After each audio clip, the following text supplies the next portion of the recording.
Is Kell Brook in control of his emotions, or are his emotions in control of him? If he can harness his anger and channel it, then he can have it work for him. But if he lets it get out of control, then it'll work against him. And that will play into Amir Khan's hands. An angry fighter is often tense and reckless. And you don't want to be tense and reckless in a boxing ring. You want to be cool, calm, and collected, relaxed and focused. Mike Tyson once said, a happy fighter is a dangerous fighter. Well, who looks happier to you, Kell Brook or Amir Khan? In the Gloves Are Rough, Kell Brook actually said that this fight is personal for him. Amir Khan said the same, but I don't believe him. To me, it looks like Amir Khan is on a wind-up. He's enjoying all this. He's loving it like McDonald's. I'm loving it. Like DJ Lock and MC Neat. We're loving it, loving it, loving it. We're loving it like that. Amir Khan has been living in Kell Brook's head rent-free for years, and you could see that here. All the pent-up frustration in Kell Brook came spilling out. He was definitely on the offensive in this Gloves Are Rough.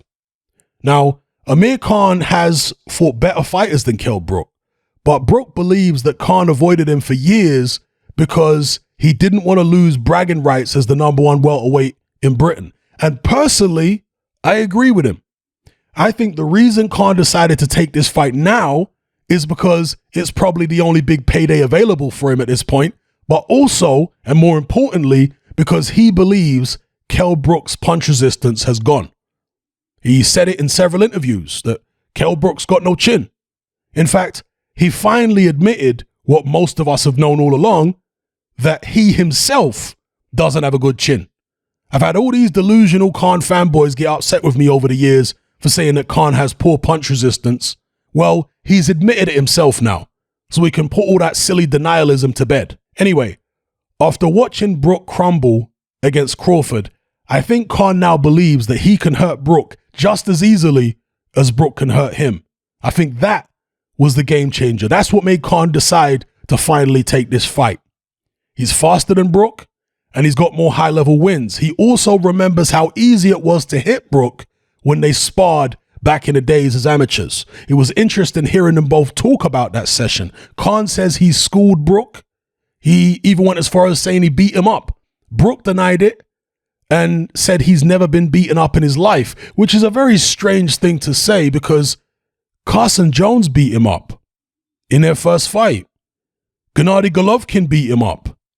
Errol Spence beat him up as well. So if we can't trust Brook to tell the truth about being beaten up, then can we really trust him to tell the truth about that sparring session with Khan? Maybe Khan really did school him. Whatever the case may be, they both get their chance to settle the score this Saturday. Khan seems the more relaxed to me, but Brook might have got to him a little bit when he reminded Khan about being knocked out by Canelo. He was obviously trying to get in his head with that. I think he wants Khan to be as emotionally involved as he is, which Khan has been guilty of in the past. The Danny Garcia fight is probably the best example. But Khan believes he's too mature and experienced for all that now. He's been there, seen it, and done it.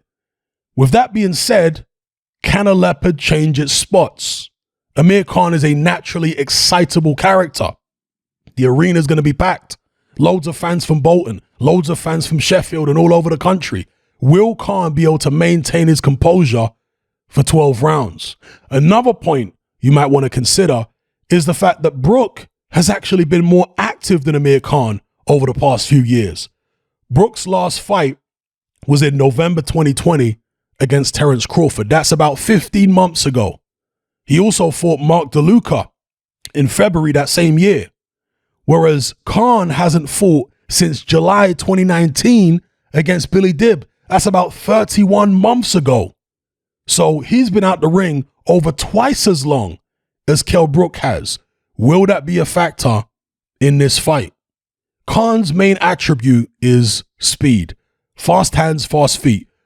But at 35 years of age and all that time out the ring, how much of that quickness will he still have left? Typically, foot speed tends to fade before hand speed. Muhammad Ali still had quick hands in his mid-30s, but his feet were nowhere near as fast. Similar situation with Manny Pacquiao. If Amir Khan's feet are significantly slower than they used to be, will he be a sitting duck for Kell Brook?